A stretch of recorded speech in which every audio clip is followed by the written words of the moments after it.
Hello everyone, it's SHELTECH and welcome back to another video. So one of the most underrated things you can do for your desk setup and eyes is improve your lighting. I've been using the BenQ ScreenBar Halo for a while now, and honestly, I love it. It's one of those things I didn't know I needed until I had it on my desk. So when BenQ dropped the Halo 2, I had to get my hands on it and see what they actually changed. Today we're going to do a full rundown, unboxing, features, how it compares to the original, pros and cons, and help you figure out if it's worth the price. Product links are in the description as always, let's check it out. So if you don't know what a monitor light bar actually does, let me break it down to you real quick. You know how you have a guy spend $5 grand on a gaming PC and the only light in the room is the monitor and some RGB? That's the problem. The contrast between a bright screen and a dark room is what causes eye strain. It's not really the screen itself, it's the difference in the brightness between the screen and everything around it. The ScreenBar Halo 2 fixes that two ways. It lights your desk from the front so your hands and keyboard are properly lit, and it throws ambient light behind your monitor to even out that contrast. And the best part, it mounts right on top of your monitor, no extra desk space, no separate lamp, clean and simple. Opening in the box of the Halo 2,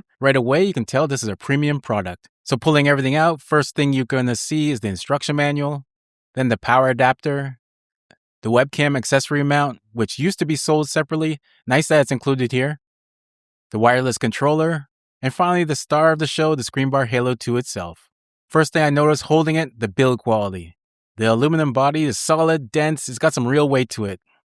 This doesn't feel like a cheap light bar at all. Setup is genuinely plug and play, extend the clamp, rest it on the monitor bezel, plug in the USB-C cable and you're good to go. Now let's talk about the controller, because this is how you're going to be living with this light every single day. There's no controls on the lamp itself, everything runs through this wireless puck that sits on your desk, and honestly I think that's the right call. It keeps the bar looking clean up top, and it also keeps you from reaching over your monitor. First thing, before you do anything, you need to wake it up, tap on any button once. If you skip that step, you can go straight for the dial, nothing is going to happen. Not a bug, it's intentional to save battery. Once you know that, it's become second nature. Once it's awake, the display panel in the center lights up and shows you exactly where you are, current brightness level is, your color temperature, or whatever mode you're in. So you have real-time feedback on the controller, a really nice touch. You've got 3 light modes, and you cycle through them with the light mode switch button. So there's the front light only, just lighting your desk, the back light only, just the ambient glow behind the monitor, or both at the same time, which honestly is how I run it most of the time.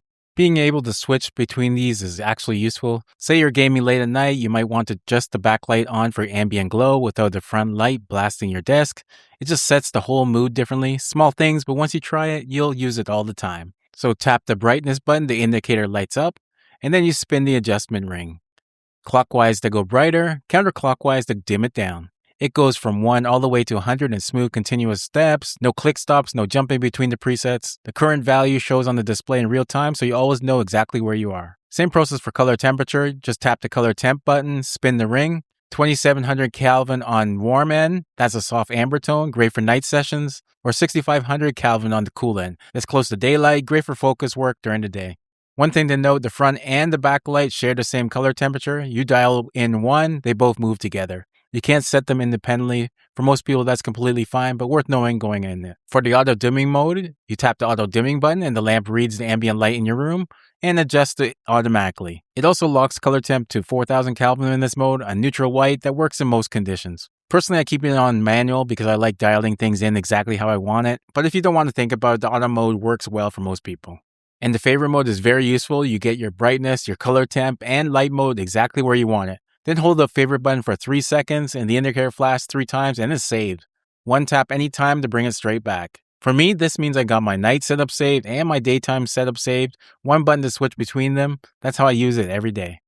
The controller runs on a built-in rechargeable battery. It's USB-C charging, which at this price point is exactly what it should be. Full charge takes about 2 hours. Fully charged, it lasts up to 3 months on standby. You're generally not going to be thinking about charging this thing. It just lives on your desk and it really works. One more thing, the controller goes into sleep mode automatically after about 15 seconds of no use to conserve that battery. That's why wake up tap is important. Once you get it used to it, it's completely seamless. Design-wise, the attention to detail has been stepped up. It's got clean lines, matte aluminum, nothing excessive. The bar is 50 centimeters wide and the whole thing just looks intentional sitting on top of my monitor. The controller has a 10-degree tilt on it. Sounds like a small thing, but it means you can actually read it without picking it up. The clamp is brand new and patented on this version, so you won't find it anywhere else. Rubber padded contact points so it won't scratch your monitor. Works on monitors from 0.43 centimeters all the way to 6 centimeters thick. curved monitors, thin monitors, monitors will bump on the back, and the front edge is designed so it won't block your built-in webcam. Plus, that included webcam mount on top is handy addition for anyone doing video calls. The Halo 2 massively upgrades the backlight from the original. It's got tri-zone design, it curving up, down, and to the side for 423% more coverage. That completely changes the experience. On the front, the light throws straight down onto your desk, not into your eyes, not onto your screen, zero glare, even on glossy panels. The full desk coverage is at 500 lux. And the LEDs themselves have a color rendering index above 96. Sunlight for reference is 100, so everything on this light looks natural and accurate. It is certified flicker-free, no blue light hazard. The presence sensor is one of my favorite features on this thing. It's ultrasonic, is positioned 50 centimeters above the desk, so you walk up, the light comes on. You walk away, after a set time, it turns off automatically. What's cool, you can also customize that timeout, so hold the presence button for 6 seconds and dial it to 3, 5, 10, or 15 minutes. One honest note though is if you're sitting still watching a video, not moving much, it can turn itself off while you're still there. It's happened to me while I'm gaming or just watching YouTube. It's motion tracking, so if you're not moving, it can think nobody's there, so just be something to be aware of. But for normal workflow, it works exactly how you want it to.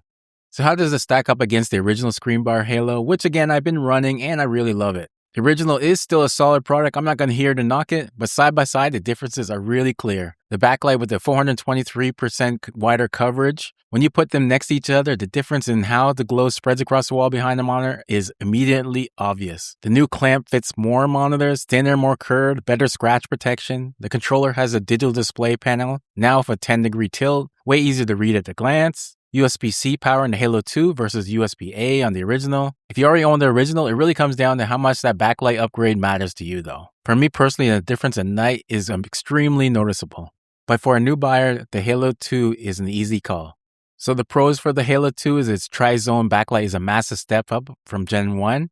It's full of color, temperature, and brightness control on both lights. It's got zero glare, even on the glossy panels. Build quality is premium, so it feels worth the price. Controller lasts up to 3 months on a charge. Favorite mode saves you exact settings with one button. The webcam mount is now included. It used to be separate. And there's also a universal clamp. Fits pretty much any monitor you can throw at it. The cons, the $199 is not a budget buy. The presence sensor can turn off while you're sitting still for a while. And the front and backlights do share the same color temp, so they're not independent. So who is this actually for? At $199, that's a real big number. That's not something you buy without thinking about it. But here's how I think about it. If you're spending 6, 8, 10 hours a day at your desk, working from home, gaming, editing, designing, the return on investment on your eye comfort is real. You're not buying a light bar. You're buying a better experience every single day you sit down to work. For that person, $109 is easy to justify. If you're a casual user, a couple of hours here and there, decent lighting already in the room, there are cheaper options that you can get the job done. But for anyone building a serious setup and putting real time in at their desk, this is a great lighting solution. And I'll be straight with you, after spending time with the Halo 2, it's not going anywhere. It's officially permanent part of my setup, and that means it's replacing the original ScreenBar Halo that I love, which honestly says everything. That's not something I say about every product I review, but this one really earned it. So if you enjoyed this video, do me a favor, hit that like button and subscribe if you haven't already. It really does help the channel out. And if you let me know in the comments, do you use a light bar on your setup? I'd love to know. And if you're looking for more desk setup and monitor accessory reviews, check out this video right here. I think you'll like it. Thanks for watching. I'll catch you in the next one.